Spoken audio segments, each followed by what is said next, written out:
Talk to us about the power of that brotherhood. I would summarize it with just one thing. It's good heart. That's it. Nothing else. No other fluff or anything. It's just three gentlemen with good heart, with good intention. That's it. You know, when three of us got together, we all agreed that we want to go in this course together. We're going to be transparent with each other. We're going to trust each other.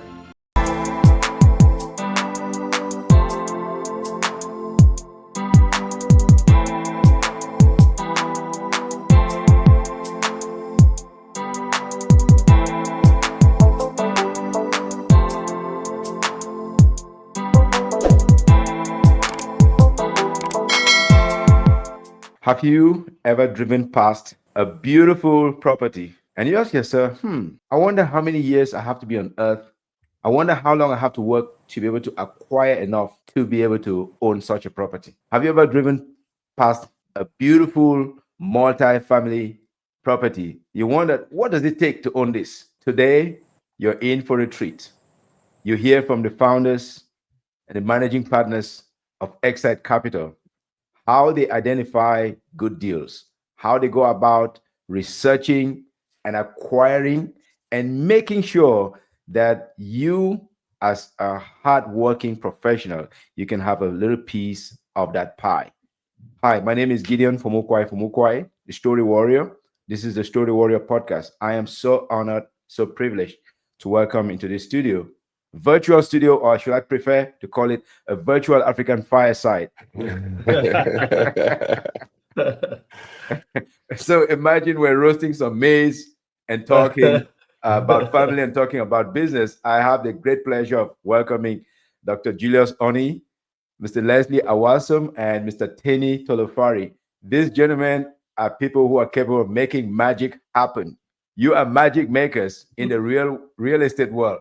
Gentlemen, welcome aboard and tell us where you're joining in from, because I know it's super early morning in Dallas, and I'm very sure, I could bet we're not all in the same city. Yeah, I'm joining in from Kenya, specifically Watamu, Kenya, where I'm just visiting for vacation. It's been splendid so far. My goal has been to explore as many African countries as possible in the next several years. So this is one of them, and the family and I enjoying it thoroughly. So, but thank you so much for the invitation on this platform. We are super excited to be here. Thank you. Thank you. All the way from Kenya. I've not heard about Watamu. I've heard other cities. So now I got one more plot on my geographic. Is that close to Nairobi? Is that close to Mombasa? I have no clue It's yet. about 2 hours from Mombasa. Okay. Sounds like a good place to be. All right. Yeah. How about Mr. Leslie Awasum and Mr. Teni Tolofari? Well, I'm joining from Hanover, Maryland today. Hanover, Maryland. That's a beautiful place. I know Hanover, Maryland. It has a good mall, a great mall. Yes. But I tried as much as possible not to spend too much money there. I lived and worked there for about 2 years, 50 minutes away from that mall, because my job was to fly out every Sunday to five different cities in the course of the week and only come back on Friday night. And Wow. so that was my only place I could go during the weekend when I'm doing cleaning up. All right, Hanover, Maryland. Okay, how about Mr. Tolofari? I'm calling in from all the way from Charlotte, North Carolina. Oh, Charlotte, North Carolina. Okay.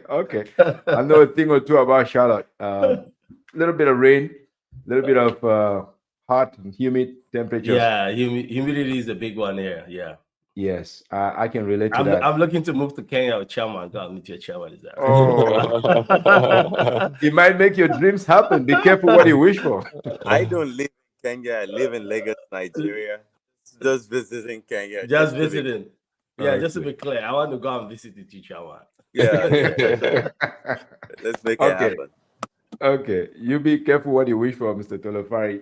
Now, I understand you gentlemen, before we even dive into the recent acquisition of Grove Park View, let's talk about your outreach to Lagos. It appears XSITE Capital is not just operating out of United States. You're already beginning to make inroads into Africa, precisely Lagos. And you were recently in Lagos, Nigeria, for a special event. You want to talk little bit about that so that our viewers can understand XSITE Capital is not just about conquering in America, it's also about having a foothold in Africa because that's a motherland. So actually, unfortunately, I think my Wi-Fi is having quite some problems. So I didn't hear the question. Oh, But I would like to, Leslie, did you hear the question? Maybe you could repeat it for me. Oh, The Dr. question Gee. the question was what were just to talk about what we were doing in Lagos as far as the Excite Africa launch and the purpose of Oh, Excite Africa. oh, definitely. So yeah, so I mean, as you probably well know, I moved to Lagos about 8 months ago, um, primarily to improve access to musculoskeletal care in that part of the world, and I've been doing the work ever since. And it's always been in our plans as Excite Capital to, you know, take the gospel of multifamily real estate also to the places where we came from, Africa. And so it was important for me and for the three of us and our fourth partner, um, who is in charge of our investor relations and our country director in Nigeria, Mr. Endo Anson. It was important to all four of us to expand to Africa, not just to facilitate the investment of from Africa into our deals in the U.S., but also to explore new opportunities that may exist on ground so that we can also be the platform to facilitate investments from both diasporan Africans and local Africans, combining those resources to invest in very unique um, real estate opportunities on grounds that hopefully can also be a great way to grow wealth in Africa. that is very insightful. So, for the moment, I thought XSITE Capital was mainly about United States. But now, when I was keeping track of what XSITE Capital is doing, then I realized, oh, there's Africa. And from what you're saying, sir, you have the possibility of facilitating programs or projects on both sides of the Atlantic, which I find very interesting because why not? Absolutely. Why not? You can put Absolutely. your funds where they can have the best returns. And I know you've been on the ground for 8 months, but what about Leslie and Tenny? How did you gentlemen find it out in Lagos? Was it for real, or was it just because the CEO was there? And so, of course, naturally, there was a pool to go and check it out. Was it for real? If we start talking about Lagos right now, this podcast is gonna go for the next 3 hours. All I can tell you is that Lagos is fantastic, man. A lot of opportunities in Lagos. Being there on the ground really helped us see what our CEO saw, which pushed the move to Nigeria. It also helped us see the possibilities of the future. You know, the tendency of us Africans is like we tend to look at our communities from a problem perspective. We Mhm. focus more on all the problems that exist, all the things that are not going right. But in that same community that we live in, there are other foreigners that are coming in and seeing Yes. opportunities and taking advantage of all the opportunities that exist around. So, Yes. being in Lagos gave us that different perspective. We're able to see the opportunities that the possibilities that exist on ground. And if you think about it, Africa is truly the future. We have the youngest population, the most dynamic population, and we got to interact with some of these kids. I'm talking about some of the brightest minds that are out there, you know. So Lagos was mind expanding. This trip Mhm. to Lagos was significantly mind expanding. I came Mhm. back home and I told my wife, this trip reminded me of the very first multifamily conference that we went to in Boston, where we went to and met people that were talking about all these large amounts of transactions, and it expanded our minds in such a way where we became determined in order to build this platform. I equate the trip to Lagos to something that powerful. It was definitely a mind expanding trip, and such a blessing and a privilege to have been part of that whole process. Thank you so much for that insight. Now, how about Mr. Tolofari? How did you find it? I mean, I know you're familiar with home, but going home now as an investor, and not just so much like I'm going to meet my Family. family and friends and my childhood buddies. Yeah, I think, like Chairman said, it's always been in our vision to expand into Africa. And it was very important for all of us to be on ground and have conversations with all the different stakeholders about how we can actually make it happen in Africa. So this opportunity of going to Africa and then being together and doing the launch and having conversation with different industry experts kind of made us understand that the decision to open XSITE Africa was not a mistake, but actually something that's welcomed, something that people actually are looking forward to. We've had conversation on both sides of the coin, the investors and the stakeholders on ground. Hmm. A lot of investors are excited because they want to actually own something. They want to Hmm. own, institutional grade assets in Africa. And Hmm. a lot of them don't know how to do it because they're like, oh man, if I send money over there, I don't know who I'm going to give it to. And because a lot of them are working with us here, they know what we're capable of. Now Hmm. they're excited to say, okay, I think there's an opportunity for me to go own something in Africa. On the other hand, the people in Africa are saying, well, I want to be able to understand how you guys do business in the US, and I want Hmm. to see how you guys can bring it back home so that we can have a cross Atlantic, transatlantic transaction. So we it was super eye opening. We're super excited about the future, and I cannot wait to unleash a lot of the things that we're thinking and some of the plans that we have in our community. Okay, thank you so much. Now I go back to Dr. Oni. You've been on the ground now for 8 months. I mean, 8 months is like it's a couple of days. How have you been able to find the time both to maintain the practice, which we know it should be very, very exacting, moving from one system to another? I find it very difficult moving just from my home office here to my studio in town. It's very, very challenging. How did you, in 8 months, pull together all of these new ventures and opportunities to say Um, there is something special here? my first love is taking care of patients. I love being in the operating room. That's what I love to do. But I've also fallen in love with helping to restore people's financial futures through Mhm. participation in multifamily real estate. And I have made that another pillar of what I do. So with regards to the practice, I mean, I've never been happier to practice medicine because I'm Hmm. getting to treat Africans in an African country and give them the same high quality care that I was given in the United States. So that gives me the greatest joy. But naturally, I've always been someone who could multitask and do a lot of things at the same time.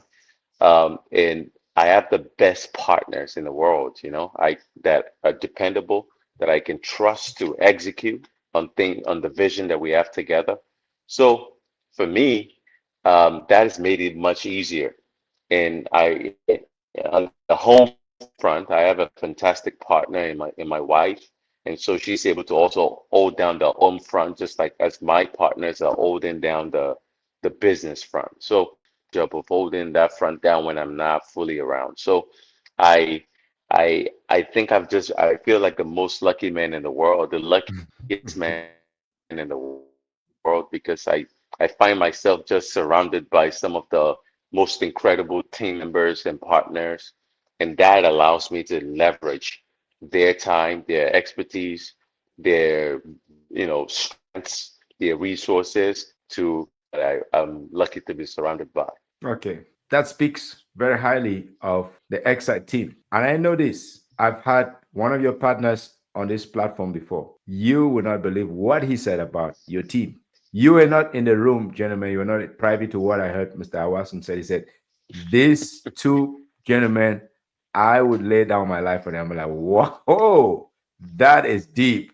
That is unheard of from a fellow African brother. So that was certainly a mark of trust. And he wasn't saying that like he had no idea I'm ever going to bring it up.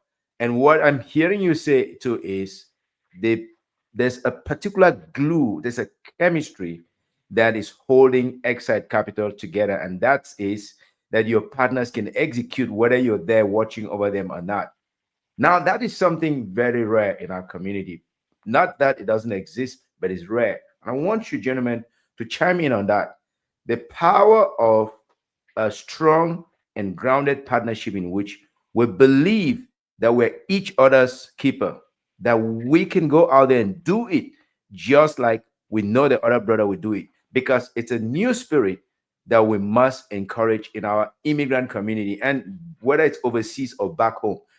Talk about that, Tenny, because you're the one that is always out there digging up some stuff, the good, the bad, the ugly, and then looking at it and then believing that your brothers in arms, I mean, technically speaking or professionally speaking, will believe in these deals that you're out there digging and bringing and putting them on the table and say, examine this. It doesn't look very good, but we can clean it up. We can put it out there in the market. Talk to us about the power of that brotherhood.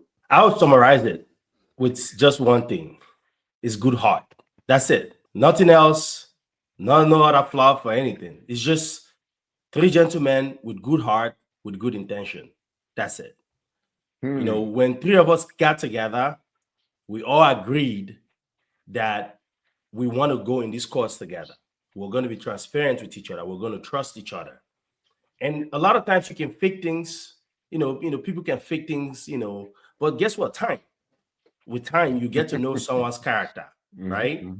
And when we started, of course, Dr. O'Neill was looking at me, I was looking at him. Leslie was looking at me, I was looking at him. I'll give you guys one very interesting story. When we first started, Leslie actually first started this company and we were struggling. And one day I did something stupid. And Leslie was like, listen, this partnership is not going to work if you keep behaving like this. I was like, you know what? This is the end of it. This is the last of it. The same thing with Julius, right? When he came and lifted the company to where we have it right now, he saw some of the things that I've done. And he said, Tanny, if you do keep behaving like this is not going to work. And the same thing, if I see them, they do stuff, we call ourselves out. You see, Dr. Oni is a renowned surgeon, the CEO. He has all of these accolades. But guess what? When it comes to XSITE Capital, he leaves everything in the door and he comes in and he uses his heart to lead us. The same thing with Leslie. So when you see this kind of people that have decided that, okay, I want to have healthy ego and I want to bring people together for us to achieve one common goal, which is giving access to institutional grade assets across the globe. No matter what it takes, three of us have agreed that that's what we want to do. Now, the people will see us, will laugh. There are a lot of conferences we've been to, and they'll be like, oh, you guys are talking all about the good stuff. I was like, you guys think there's no headache that's going on in the back end? Of course, there's going to be challenges. But because three of us have agreed beyond reasonable doubt, beyond failures and success, beyond family issues and hard time, financial issues, everything, we've been able to say, okay, let's hold ourselves together, hold ourselves accountable, and continue to move in this journey together. That, as I would say, summarizes what built us. Our heart, we came together and says, we're going to do this thing, and that's what we're doing. And we're not stopping. And nobody, I say, I repeat myself, is going to stop us from getting it done. That is very uplifting and very inspiring. I think if I may just add, I think it's also instructive to note that we also sat down early in our partnership and decided that we were going to come up with core values that was going to guide everything that we were going to do moving forward. So when the tough times came, when decisions were hard to make, we always go back to those core values to help us decide on the next course of action. Those core values are one, growth. The first of the core values, honesty and integrity. That's the first thing, because we know how important that is for our community of investors and how that important that is for us. We practice radical transparency between us, and our partners, between us and our investors, and everyone's we're dealing with. Second, growth and abundance mindset.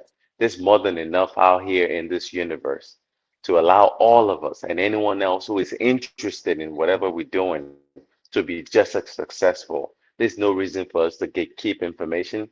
There's no reason for us to push someone down to rise. There's no reason for us to compete a crab in a barrel type mentality. We should always be willing to help other people rise to the top. Even if they're going to rise past us, is okay for us to facilitate that, because we should take pride in being instrumental in helping those people get there. So Mm. that is the growth and abundance mindset, and that's one thing that we consistently practice. Third was persistence and tenacity. We Mhm. said we know it's going to be hard. We are three minority gentlemen trying to start a multifamily real estate company. We are playing in a space where we are absolutely the minority of the minorities. We know that we are going to hear a lot of no's. We knew that it was going to be a significant challenge trying to convince people in our communities to come together and and start investing together. But we said we weren't going to take the first no for an answer. We weren't going to take the second no or the third no for an answer. We were going to continue to educate and stay consistent and stay focused on the vision and not give up until we were able to achieve our vision. And no one exhibits that core value more than the man tenacious Tenny Tolofari himself. He is the driver when it comes to just being tenacious, being persistent, and and he inspires us. Even when the rest of us want to falter and rest, he kind of keeps us pushing on.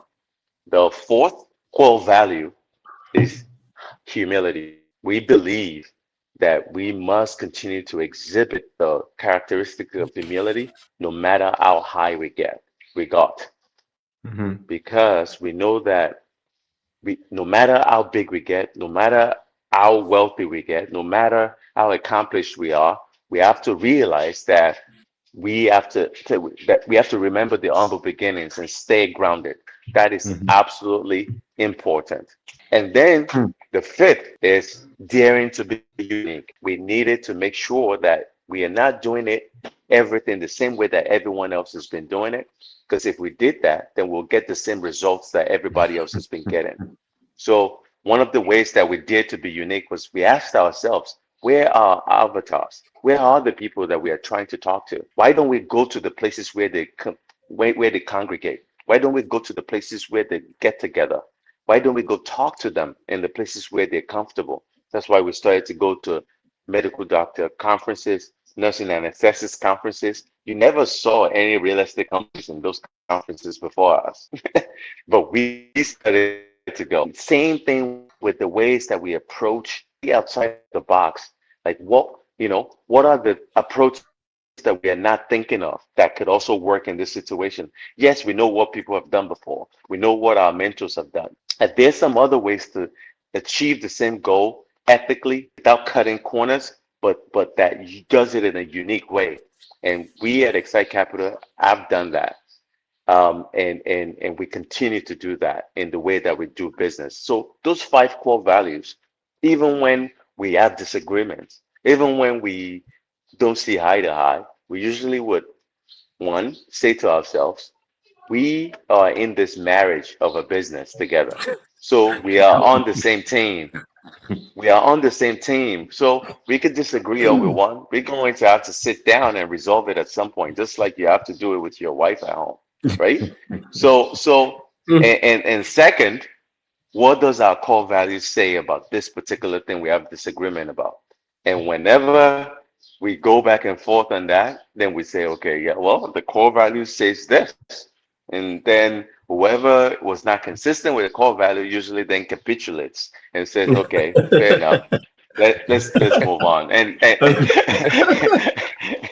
that's kind of like how we've been able to keep it going, like Hmm. with the level of success we've had. Wow, that calls for a vuvuzela moment. When a soccer game going on, right? When your team or one of the players is doing an amazing job.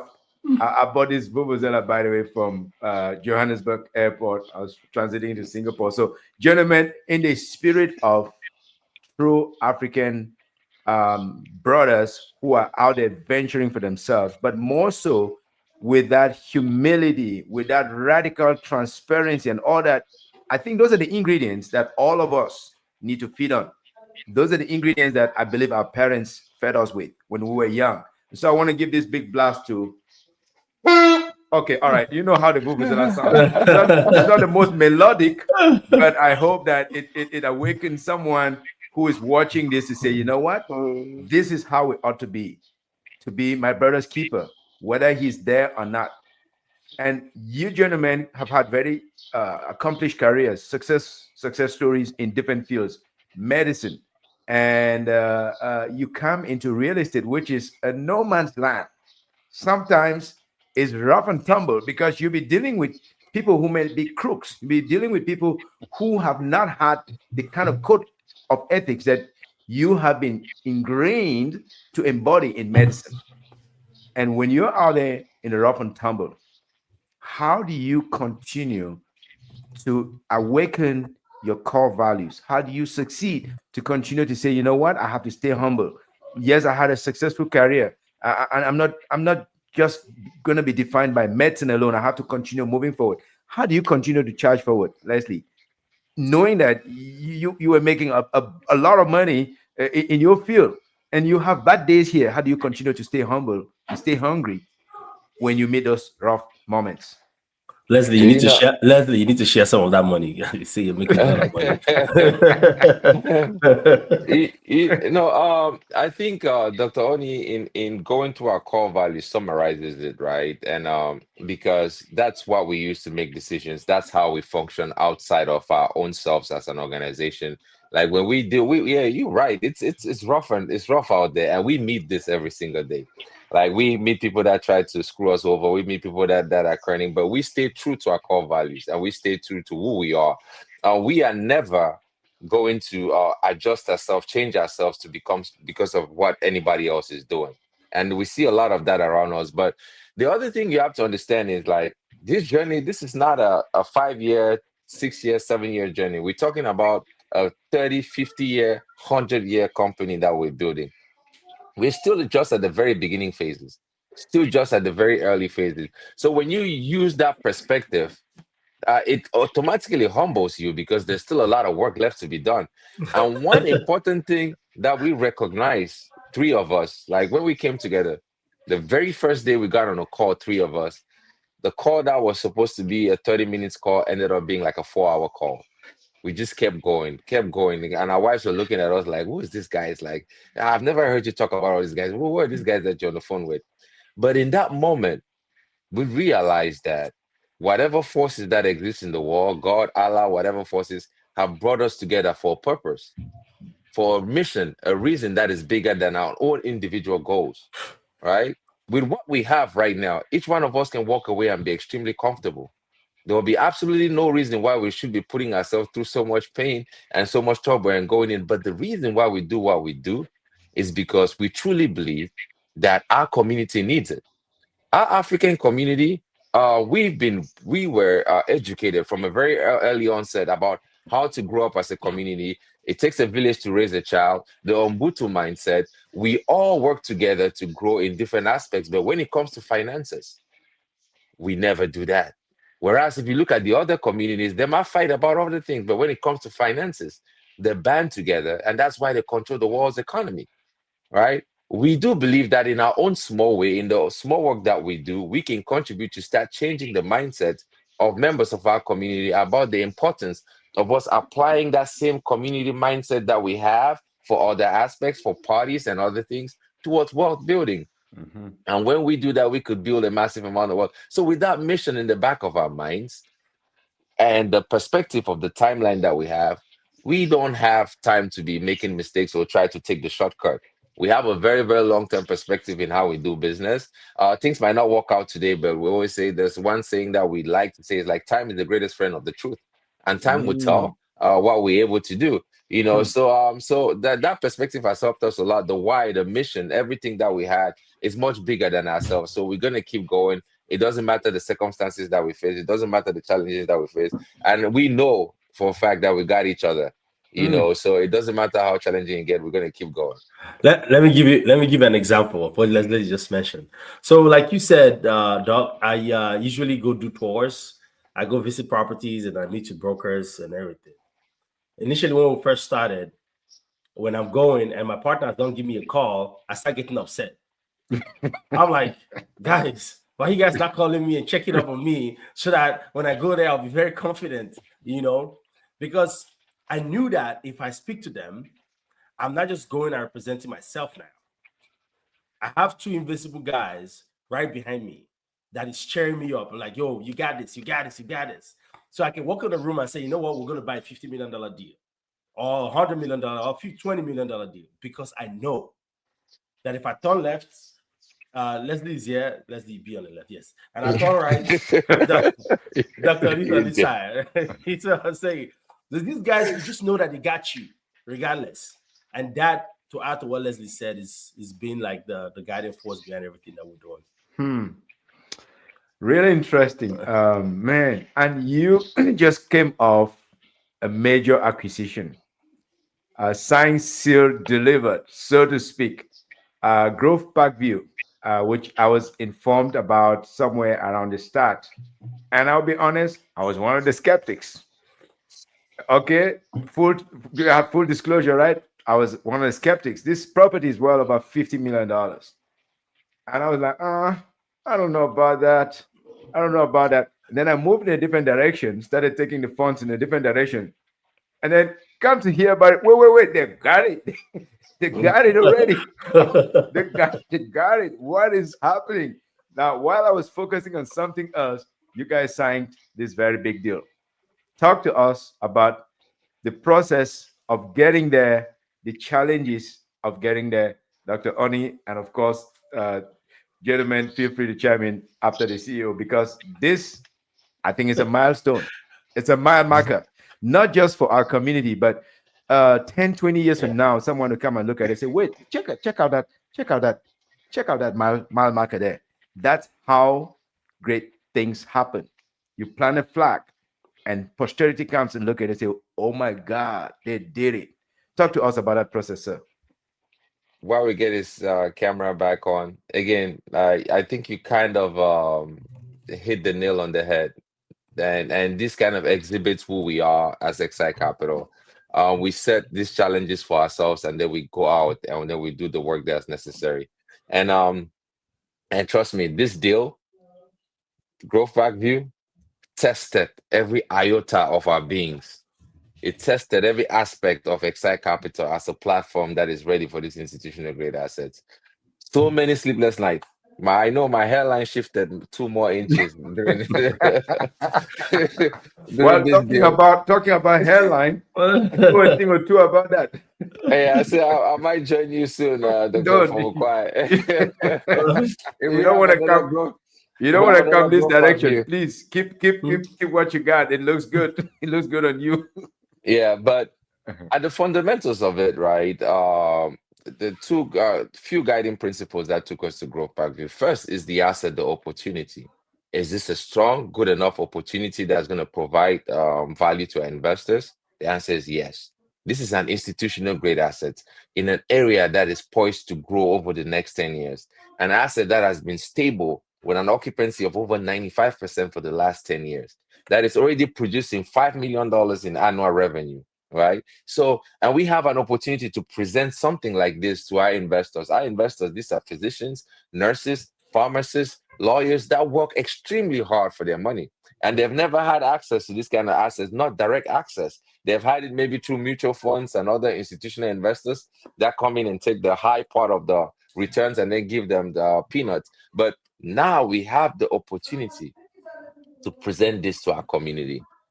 So it doesn't matter what it takes. That's where that tenacity comes in. There were so many times during this race, our other partners were like, guys, let's just throw in the towel and back out. We said we will not back down. There were so many times when I'll be laying in bed and just looking at the ceiling in the middle of the night, and I'll shoot a text message, and Tenny will be like, I'm awake. Dr. Oni will be like, I'm awake. I'll talk to Dr. Oni's wife. He's like, yeah, you should come and look at him. He's at the middle of the night looking at the ceiling upstairs, you know. Yeah, so but the fundamentals stayed the same. And we knew if we keep pushing, we are going to get things done. And we got it done. And guess what? We got it done with a 70% ownership group being Africans. So now we can proudly say that Growth Parkview of $49.1 million acquisition in Gwinnett County, Georgia, is 70% owned by African immigrants. That is the reason why we started XSITE Capital. So that we will work day and night every day for. And that's just the beginning. There are gonna be more challenges like Growth Parkview, but we are definitely proud of the work. And Tenny, Tenny was like the engine that led us in this direction because it wasn't tough. So The I was like, Energizer Bunny. I bet he was literally just camping out by the hey, he was by there Gwinnett every day. County and just standing there looking at it and then salivating. Kenny, talk to us about you looking that piece, that masterpiece, and saying, "I think we can own this," and then starting to talk to your partners about it. Please take us to Grove Parkview, Gwinnett County, which is a very prestigious place in Atlanta, Georgia. Listen, if you leave me, we'll own the whole city of Charlotte. If you just let me go, I'll go wild. I own everything. I have this mindset that if we come in as a community, we can do anything. In the times that we had a lot of challenges, guess the people that came to the rescue is our community of investors. It's not me, Leslie, and Julius. No, it's that our community is beginning to believe that we can come together to accomplish great things. And Growth Parkview is a testament to that. That if you don't quit and you have a group of people around you, well, this Growth Parkview is a small deal, it's 50 million. We're looking at 5 billion, we're looking at 10 billion of assets under management. And the people that can get that done is in our community. We just have to continue to work hard to deliver great returns for them, be guided by the principle Dr. Oni shared, and continue to put in the work.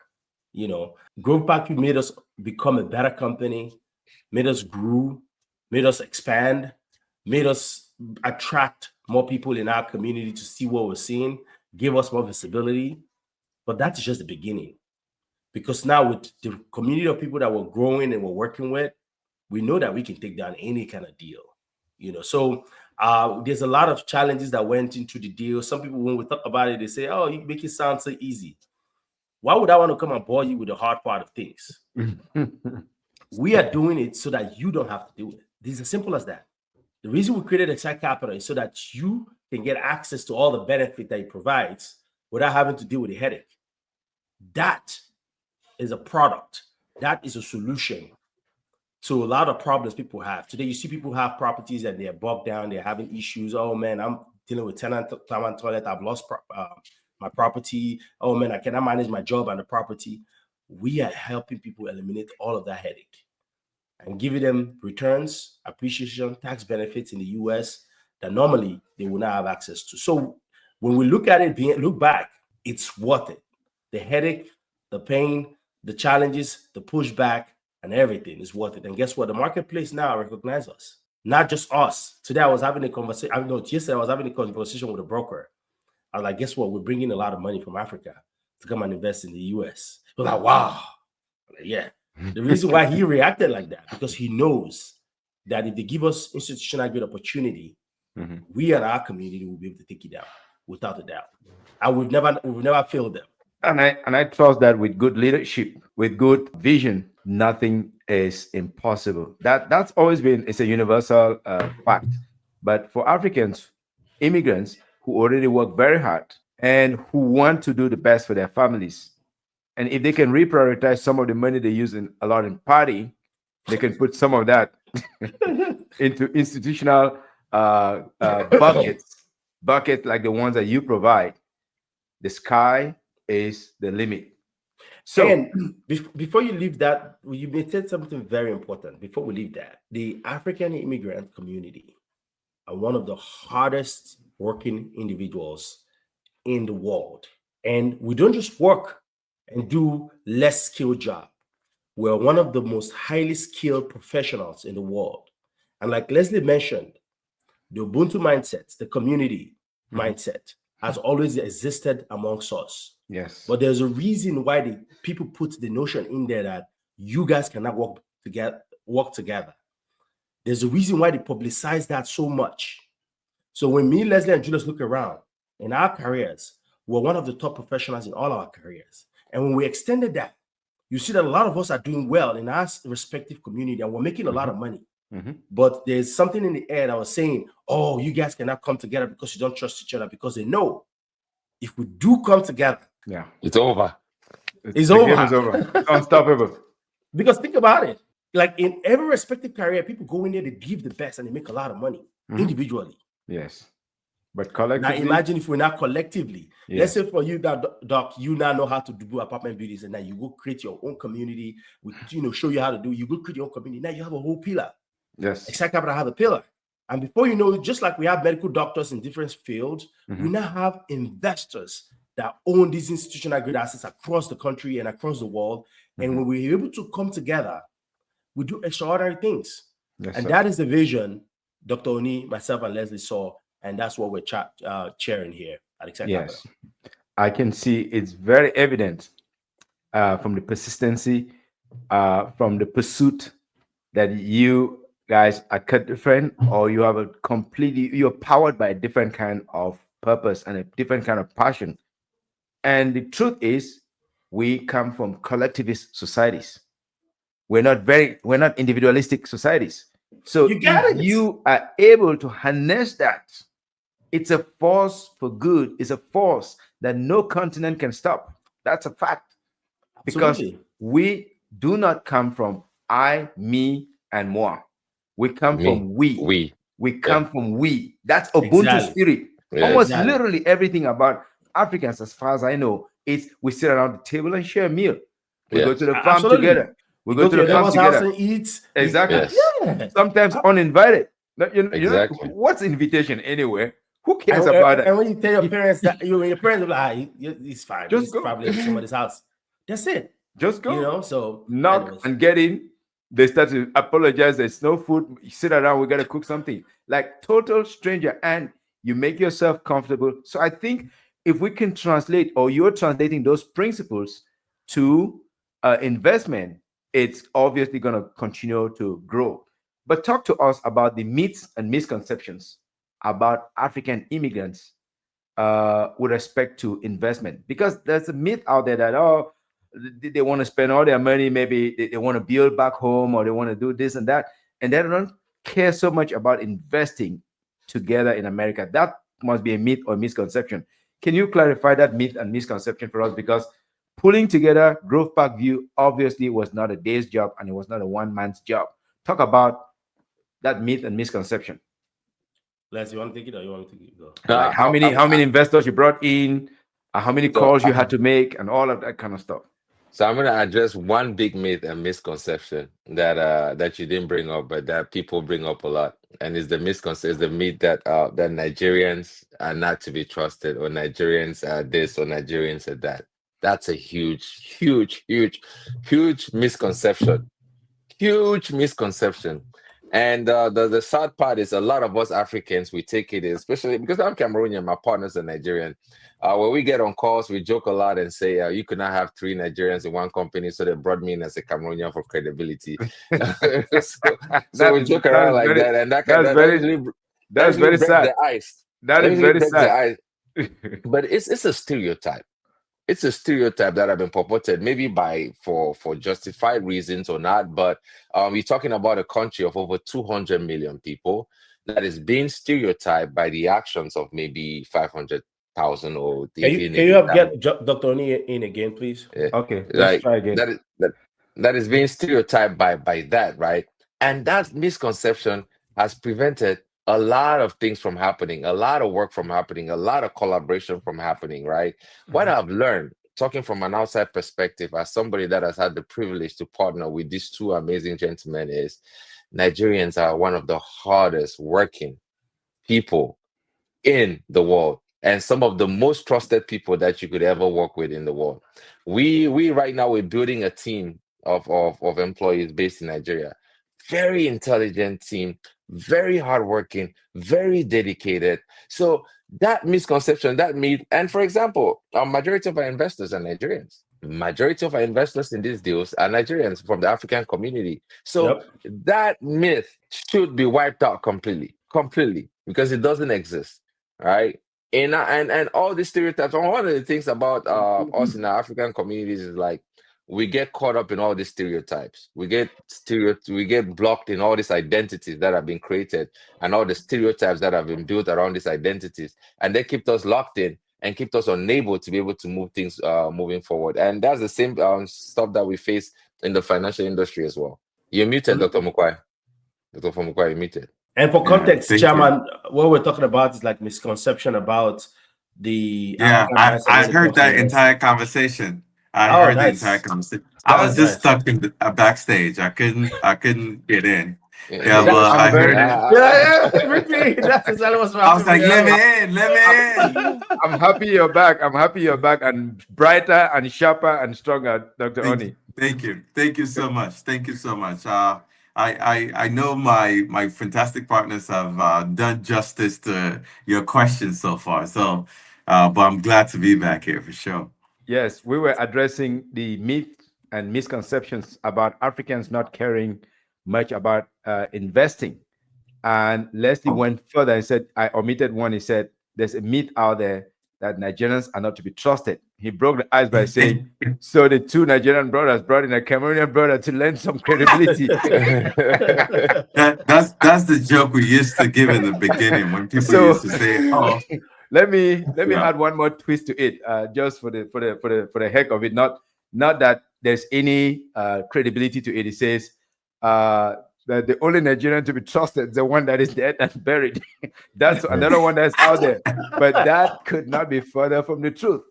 That could not be It further is. from the truth. Now, It is. my mom used to tell me, I don't know, maybe she's been to Nigeria before. She said the best African is a Nigerian, the worst African is a Nigerian. That's what she used to tell me. And I don't know, but I know she used to tell me tales about going to Onisha Market, about doing kinds of things. And she said, this bucket we bought from Onisha Market, that stuff we bought from. This is a Cameroonian woman who was not educated, but she would tell me all these stories about going to Nigeria for deals. And I don't know whether she went herself or she sent the money through others. But I say that to indicate that there are a lot of misconceptions about all Absolutely. peoples all over the world. Absolutely. When I lived in Singapore, when you hear what people say about Africans, and when I've come out to the West, when I hear what people say about Asians, I'm like, there's no truth to any of this. There's absolutely ridiculous myths that are staining and stymieing people all over the world. So what matters is meet people, know them where they are, and you would discover who they are. But the good news too is, in the last couple of years, there is a good amount of good price that is coming up for all of us, and thanks to our African beats, Afro beats brothers, who have done a good job of democratizing the playing field for us. Because I was talking to a Cameroonian artist who spends a lot of time in Germany, but when it comes to Las Vegas, everybody say, "Oh, it's a Nigerian guy." He said, "Bro, Nigeria is now the best introduction, the best business card you can give anybody." It said, if the girls in Las Vegas hear he is Nigerian or he's African, they're all running for him. They're all running. But years ago, when he used to come and perform, nobody bothered. But now they're coming for him, and he's a performer. So I take it from someone on the ground that things are beginning to change for the better. And you are Absolutely. putting No doubt some about it. good work And I out think in the some real of estate market. the variability in the way that people look at Nigerians in particular is also just because of our sheer The population plays a part. And this is the thing: if you wonder why we find it so hard to work together, go back and look at those stereotypes and those identities, because that is how it shapes our perspective on how we see each other. Yep. Right? Like when you meet somebody, it says, okay, this person is Nigerian, boom, it's like your brain already, the programming already comes, this, that, this, that, and you're guarded. Before you even take any move. You meet somebody, say this person is a Kenyan, that stereotype, this, that. It prevents us from approaching our brothers, our sisters with an open mind. And being able to see people for human beings, for what they are, who they Yes, are. sir. And Yes, it sir. prevents you from being able to create like good relationships and good partnerships. And Yes, I sir. think that is one of the big factors that we miss, right? That prevents us, the community, to work together. So these stereotypes, some of them, we take them as a joke, but they are truly very powerful and control how we see the world. Yes, there are worldviews. They are like lenses. They are frames that can distort reality. And Absolutely. when reality is distorted, it can create inaction. Absolutely. It can stifle the desire to move forward. So we have a job not only to keep working. Part of my platform is to also demystify all the myths. Part of my platform is to, in my own small way, as a story guy, as a connector of the dots, bring people, brilliant minds like yourselves, to come and demystify. Because if I say that, they'll say, "Oh, Gideon," because we already know your worldview. But when I bring in people like you who are coming from different fields, obviously it's going to lend itself to a better credibility. So let's talk about, how do you balance purpose with profit? Because on one hand, you want to work so hard to make sure that you continue to prove that people from far, far, far away can invest. They can hold together, they can work together. On the other hand, you also have to make sure that the checkbooks are balanced, so that the small investor, maybe it's a nurse aide who is putting money into your deals, is protected from another guy who might come in and is able to invest a million or two or three. How do you protect the smaller voices? How do you balance profit and purpose? This is a good Um, question for chairman. Is he in the waiting room? He might be in Yes, the waiting room. I'm looking to see if he's in the waiting room, because it's a very, very, very important aspect of making sure that people know. I can't see him in the waiting room yet. So you may want to just go ahead, start answering. If he comes, then we Go can. ahead, Tenny. so if you're looking to do anything in life, right? You have to choose something that you can be passionate about, that you know can solve people's problem. So I always tell folks that the vehicle that you choose is one of the most important decisions you ever make. For example, if you decide to become a medical doctor, it's a very important career that you're going to do for the rest of your life, right? We've decided to choose multifamily real estate investing, to be able to help folks build wealth, right? Now, the mission is to give access. Now, do you think when we said access, we're going to say, okay, we're going to think profit right away? No. Is how do we figure out how to bring the access to these guys where when we get a deal, they are actually able to achieve the mission that we have. So it all starts with the vision. It all starts with the mission. And then profits comes with it. Now, some people will be like, well, I want to go do something I'm passionate about. You go choose a vehicle, and that vehicle doesn't have an opportunity for you to actually produce results. Then you just end up wasting your time. You're not able to create an impact. What we are doing, the reason why there's a lot of other vehicles we could have chosen. So in real estate, you have, wholesaling, you have commercial real estate, you have retail and multifamily, you have office space, you have all of these things. We decided to choose multifamily because it serves or solves or core human needs of housing. And now the question we're going to ask ourselves, with this vehicle, are we able to actually help people get access and build wealth in this vehicle? And the answer was yes. And that's why we chose it. And that's why we're going all hard in it. And that's why we're uplifting people with it. That's how we're helping people reduce the tax burden, because you make all this money, you don't just want to make money, you want to keep it. And that's why that vehicle we chose, the mission that we chose to actually give access, is helping a lot of people make profit. Now, when we structure our deals, we don't give professional treatment and say because you give $1 million, this person, because you bring 50,000, your return is going to. No. One of our core values is integrity, transparency, right? We put everything in the open. In these deals, this is how it's structured. Which one do you want? Choose. And that is exactly what you get. It's as simple as that. There's no question that you ask us that we're not willing to back. When we say it, we leave it. And that is the end of the story. So our purpose is to start with the mission, the vision of what we're trying to do. We choose the right vehicle, and everybody comes along in that process. Okay, talk to me now. Me, in sense that I'm a small investor somewhere in Laredo, Texas, somewhere in the middle of Iowa, somewhere in the middle of who knows where. I am a nurse practitioner. I make some income. I take care of my family and have a little bit more to spare. Talk to me about your process of helping me to have a small piece of that pie, to have a small piece of the next growth pack view that you want to acquire, and how you ensure that my investment with you is reliable, is better than if I had to just keep the money in my bank account. Does you want to take it? Yeah, that's a great question. So the whole process, first of all, starts with education, which is something that we're very passionate about. One of the things we understood is like a lot of members of our community have never heard about this. This is the first time they're hearing about it. So what we do is we encourage you to come join our platform. We provide a ton of education. You start educating yourself on how these assets work. How are you able to make returns on this asset? What are the risk profiles of the different of the different business plans? What are the risk profiles of the different markets? So you gain that basic understanding. Now, that basic understanding empowers you to be able to choose on what assets you want to invest in.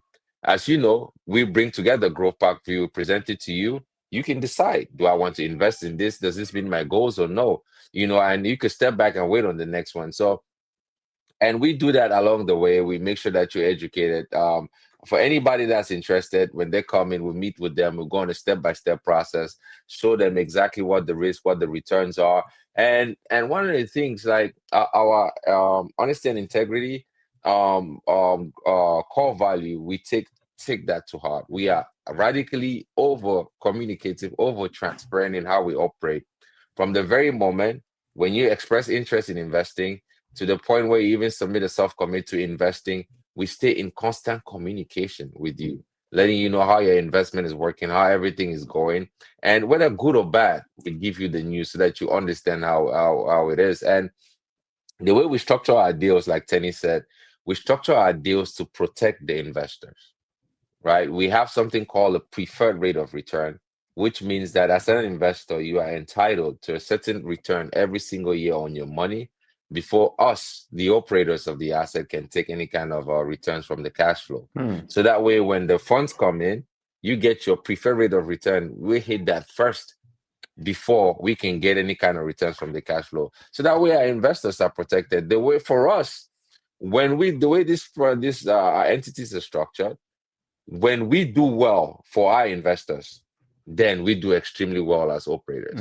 So Mm. our goal is Mhm. always to identify assets that puts us in position to do well for our investors, because that is how we make our money. So our Mm. interests are aligned. And there's no deal that we bring to market that we don't invest in ourselves. Mm. Like, Okay.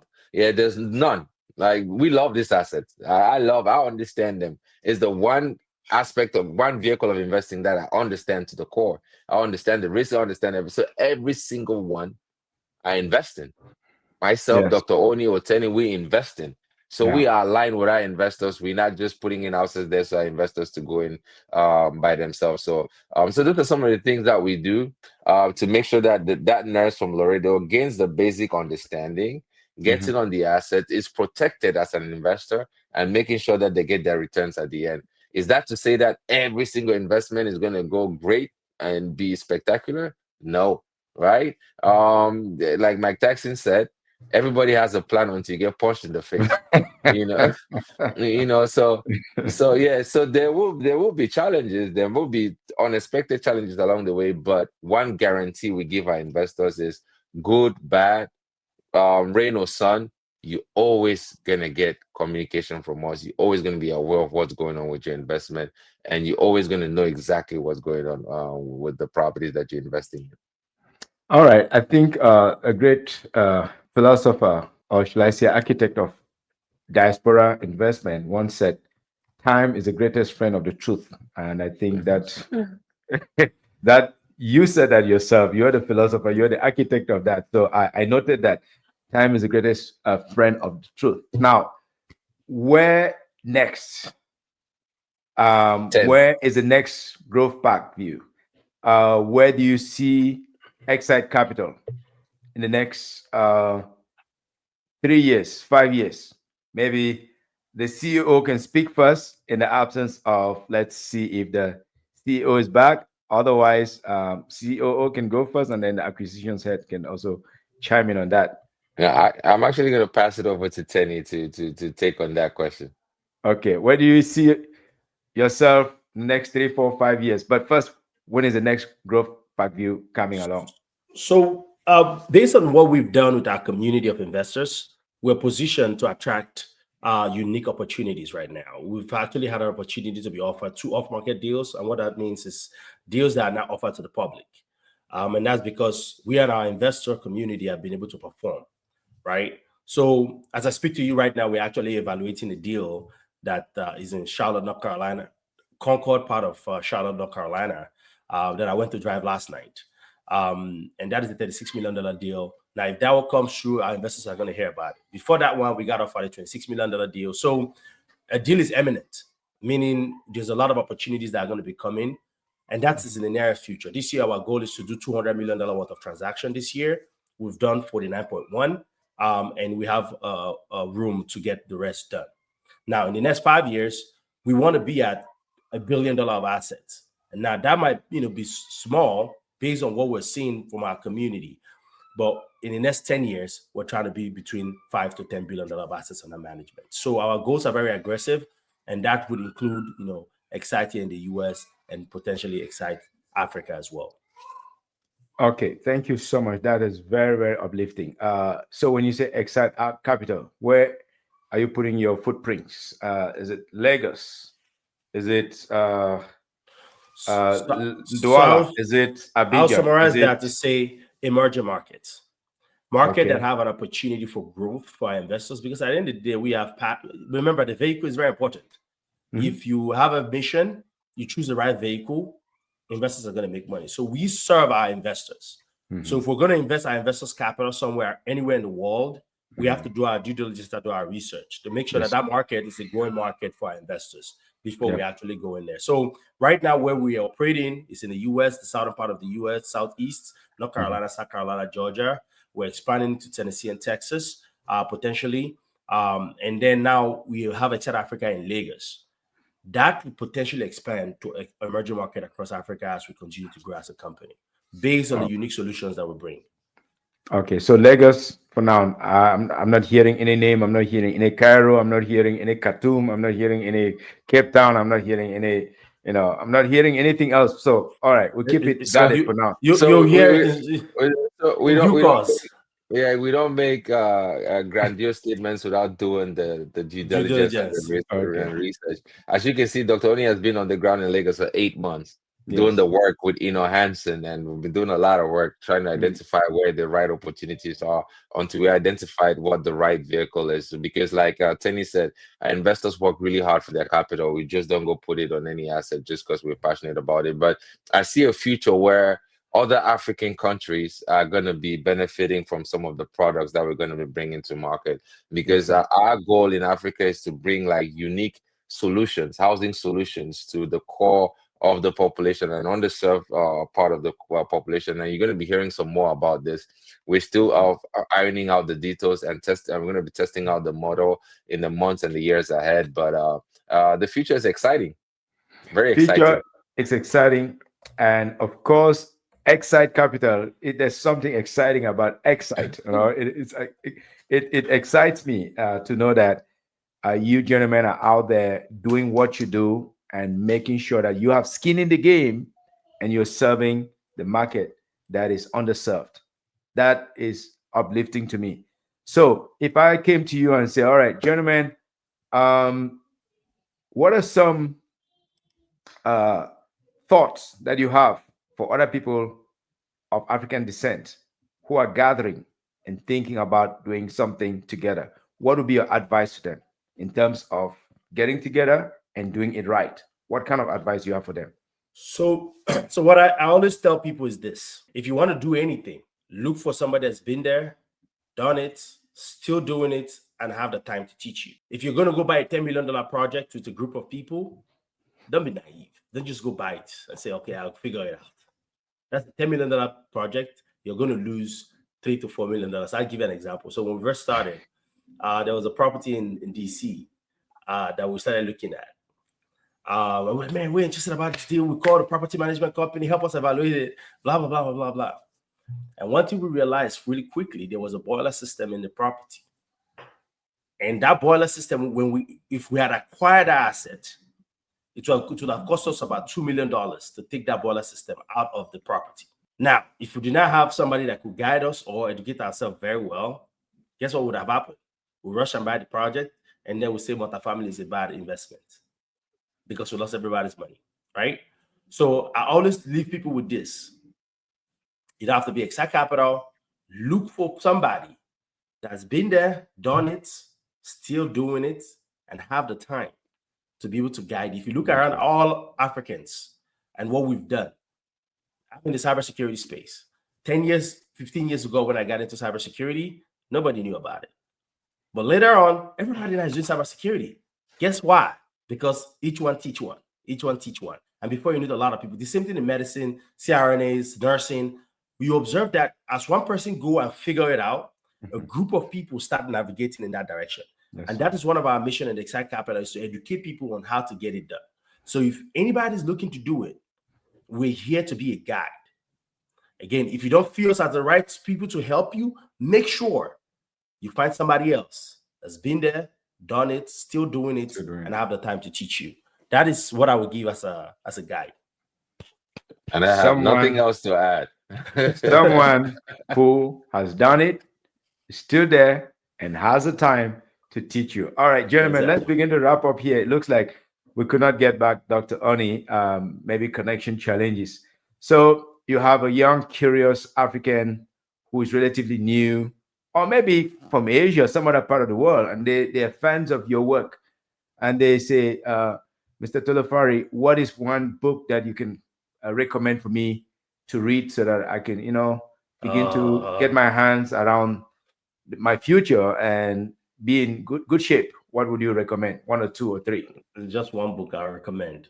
It's called The Cash Flow Quadrant by Robert Kiyosaki. You stole my answer, this boy. I have it on my table. I have it on my table. When I talked last time to Mr. Awaso, he recommended that. So it's that book. There's not, see, today, anything I do about investing is that book. Okay. There are a lot of great books that have guided us. Like, look at Leslie's shelf back behind him. We read a lot of different books. Yeah. And there's one book that defines you and defines the way you think about life. And in that cash flow quadrant, the B and the I quadrant, which is for building businesses and investing, that is the quadrant that resonates with me a lot. And that is what we've done here at XSITE Capital, and that's what we're continuing to do. So that's a book that actually puts everything into perspective for anybody, and gives them a direction on where they can potentially be. Now, there's some people that just want to be employees. You can be fine where you are. You don't want to take risk, right? Self-employed, building businesses, and of course investing. So that's a great book that I would recommend. Thank you so much. All right, let's do one that's lighthearted. Leslie, what's your superpower, sir? Projecting the future. That's a tough guy. No, I think my superpower is probably like making connections, making connections of like different facts of different things and putting it all together. I would say that's my superpower. Okay, talking about making connections, I have one person here that's intending to invest in Lagos. I'll connect her to you guys. She's in Houston. She got good deep pockets, and so I'll connect her to you guys.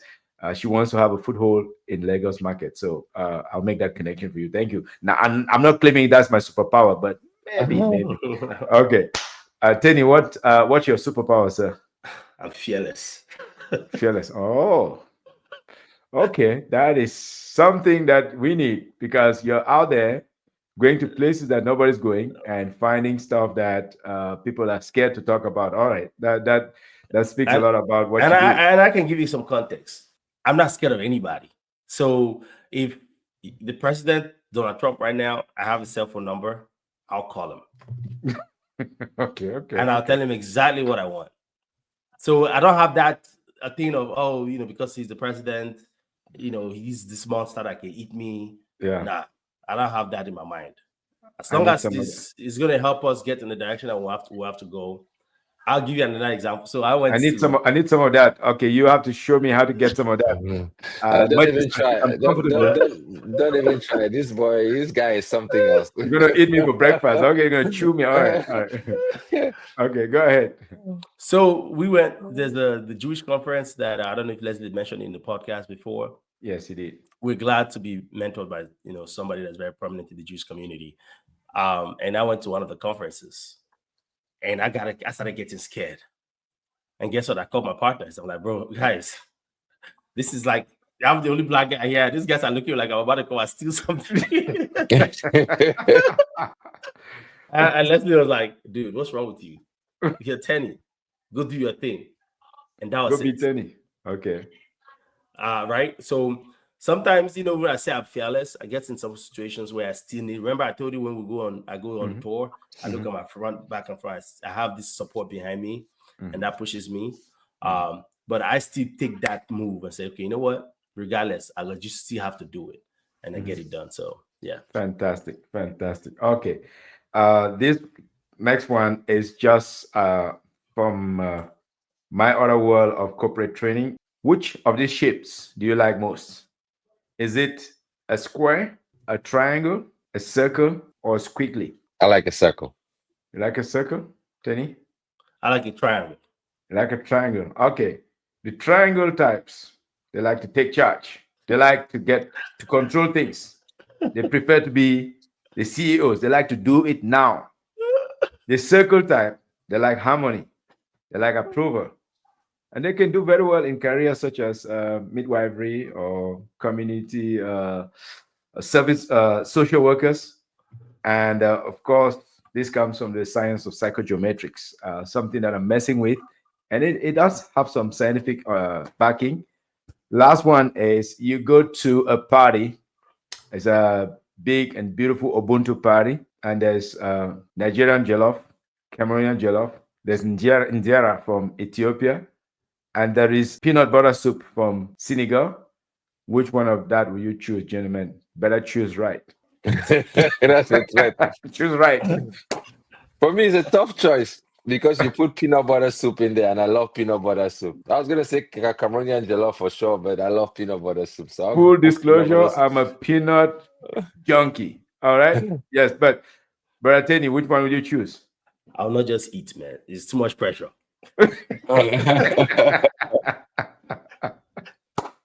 I'll just eat. I just stop for the day.